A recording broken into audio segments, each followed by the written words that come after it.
नमस्कार. श्रेष्ठ महाराष्ट्राच्या 0 माईल शोमध्ये तुमचं स्वागत आहे.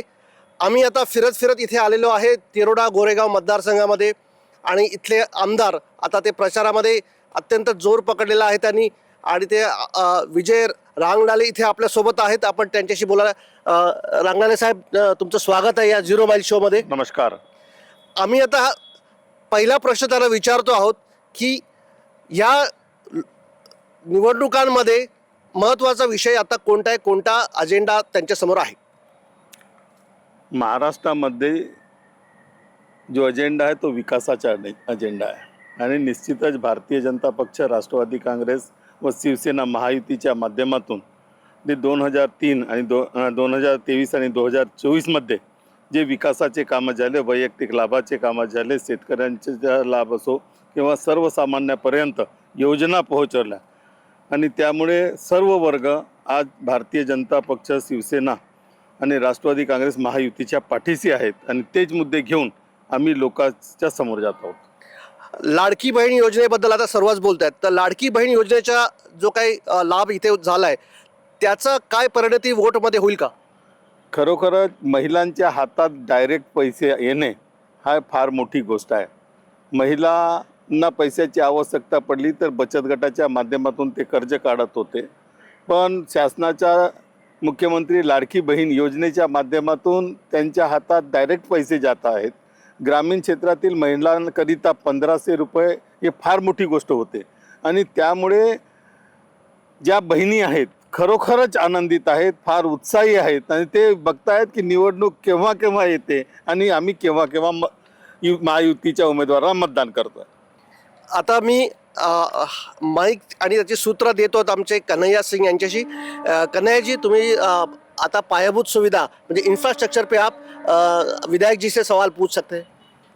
विधायक जी, पराग भाई ने यहाँ के जो लोकल सिस्टम है उसके बारे में बात की, ये बात की कि क्या मुद्दे लेके जा रहे हैं. हम दिल्ली से आए हैं, मुंबई से आए हैं, हम चुनाव थोड़ा दूर से देखते हैं और उस दूर से देखने में जो नेशनल इलेक्शन में हुआ 2024 में, फिर जो हरियाणा में हुआ, एक चीज़ यहाँ समझ में आ रही, जनता में थोड़ी सी नाराज़गी इस चीज़ को लेके है कि बीजेपी एक तरफ तो राजनीति में शुचिता की बात करती है, दूसरी तरफ आप अजीत पवार सरीखे लीडर का सपोर्ट लेके सत्ता में है. इसका क्या आपको ये सवाल अपने कॉन्स्टिट्यूएंट को फेस करना पड़ता, क्या ये परेशान कर रहा है और इसका आपके हिसाब से क्या जवाब है, क्या जस्टिफिकेशन है?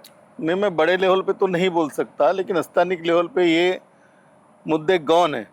यहाँ विशेष है कि विकास के काम, वैयक्तिक लाभ की योजनाएं, किसानों की योजनाएं, इंफ्रास्ट्रक्चर जो है रोड रास्ते ये बनने का, और सबसे बड़ा ये जो मेरा विधानसभा क्षेत्र है ये कृषि पे आधारित है और यहाँ जो काम हुए हैं ये बहुत बड़े पैमाने पे हुए हैं. दापेवाड़ा उपसा सिंचन प्रकल्प यहाँ है और वहाँ उस डैम के माध्यम से, आपको डैम बताना पड़ेगा, उपसा सिंचन नहीं समझे इसलिए जी, कि वो डैम के माध्यम से अभी तक हमने 3 तालाबों में पानी डाला है जिससे करीब 15,000 हेक्टेयर सिंचित हो रही, और उससे भी ऊपर जाके हम और काम कर रहे हैं कि जिसमें 5,217 कोटी रुपए हमने मंजूर कराए हैं और उस माध्यम से गोरेगांव तालुका में भी 3 डैमों में, पांगड़ी, कटंगी और गुमडहो, इसमें पानी जाएगा और वो क्षेत्र की जितनी भी ज़मीन है कृषि की ज़मीन वो सिंचित होएगी. निश्चित किसान ये चाहता है कि मेरे को पानी मिले और मेरी फसल हो. फसल का दर भी अपने काल में अच्छा मिल रहा है. उस पर से शासन ने भी घोषणा किया है कि प्रतिवर्ष जो हम बोनस देते हैं वो जो पिछले वर्ष बोनस हमने 20,000 रुपये प्रति हेक्टर दिए थे, आसो 25,000 रुपये प्रति हेक्टर है. दोनों तरफ से किसान को लाभ देने का काम शासन के माध्यम से हो रहा है, इसलिए किसान वर्ग भी खुश है, मजदूर वर्ग लाड़की बहना योजना से खुश है. ये अनेक योजना के माध्यम से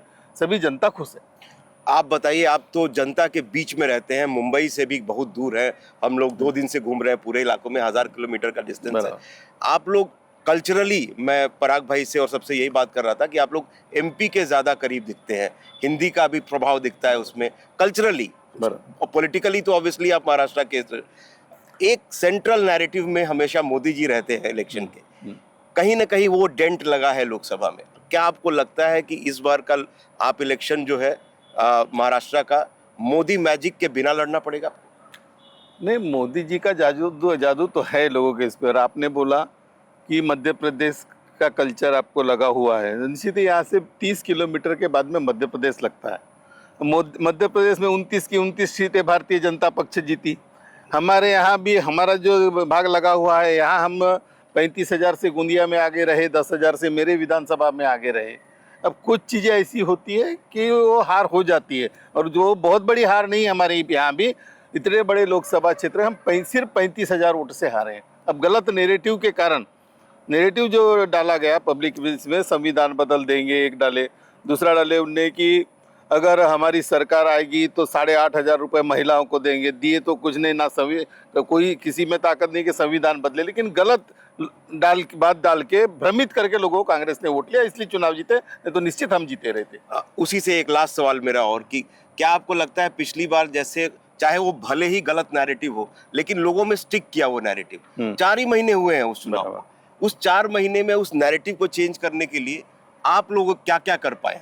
नहीं, संसद का चुनाव और विधानसभा का चुनाव, संविधान बदलने के अधिकार संसद को, ये लोगों को मालूम है, विधानसभा में बदला नहीं जाता, इसलिए इस बार वो गलत नेरेटिव लोगों में नहीं चलेगा। लोग समझ गए कि ये नेरेटिव था, गलत बात थी, हमको भ्रमित किया गया, अब लोग समझ गए होने वाला नहीं है।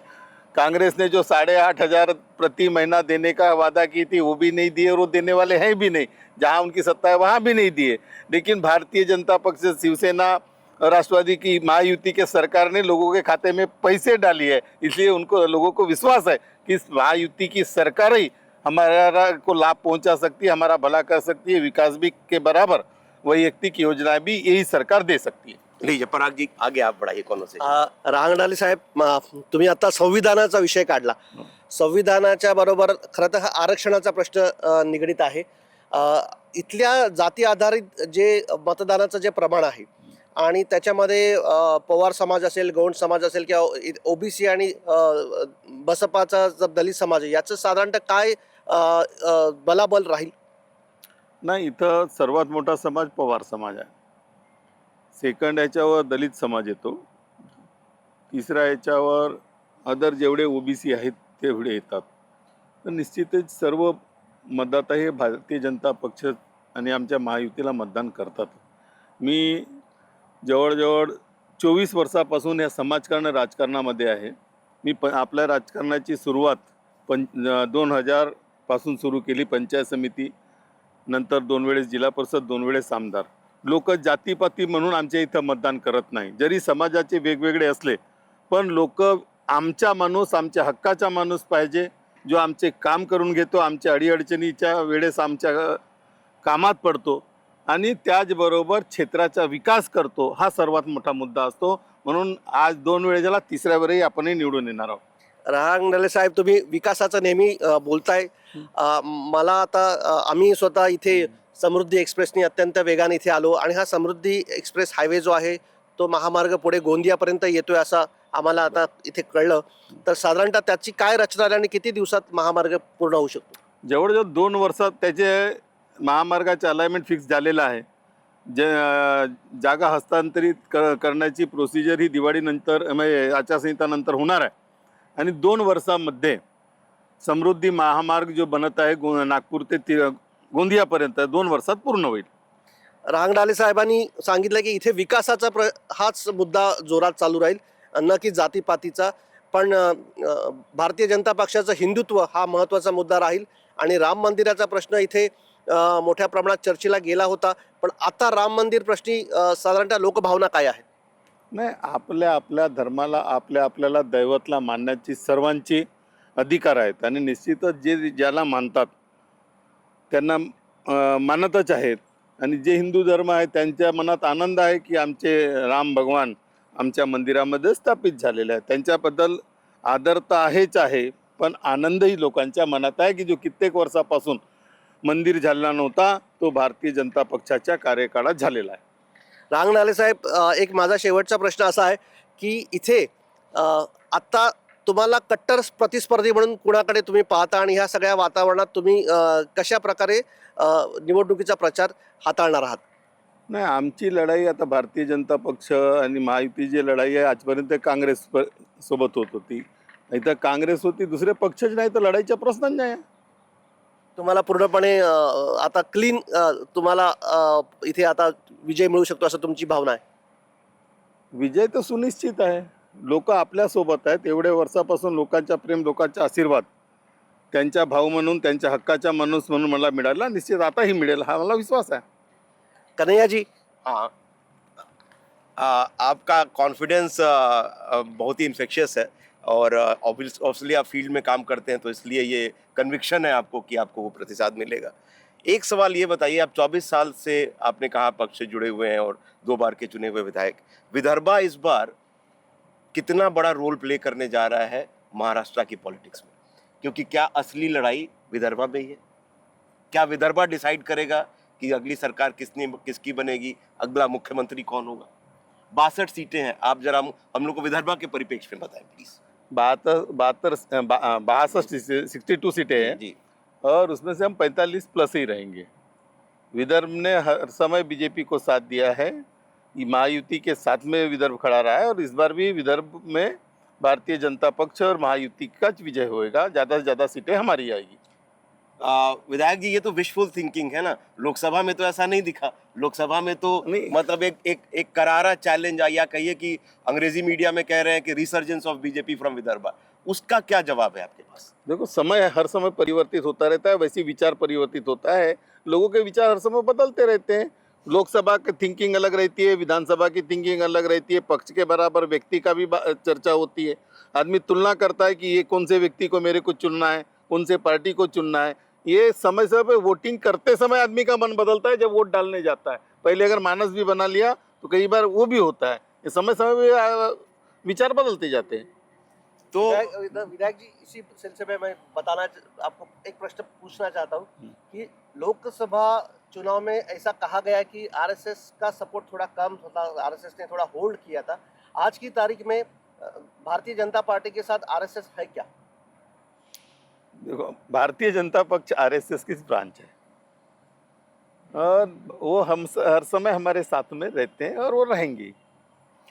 और जैसा आप लोगों ने देखा कि यहाँ जो लोकल नेता है, जो लोकल प्रतिनिधि हैं, उनको लोकसभा के नतीजों का से कोई फर्क नहीं पड़ रहा है। वो कह रहे हैं कि 4 महीने में वो नैरेटिव खत्म हो चुका है और यहाँ बीजेपी विदर्भा में एक बार फिर से कमल खिलाने के लिए 45 सीटों पे, विधायक जी का कहना, हम फिर आएंगे, इनसे बात करेंगे इलेक्शन के बाद, 45 सीटें आने का इन्होंने हमको आश्वासन दिया है। We wish you all the luck विधायक। थैंक यू सर, सभी का आभार।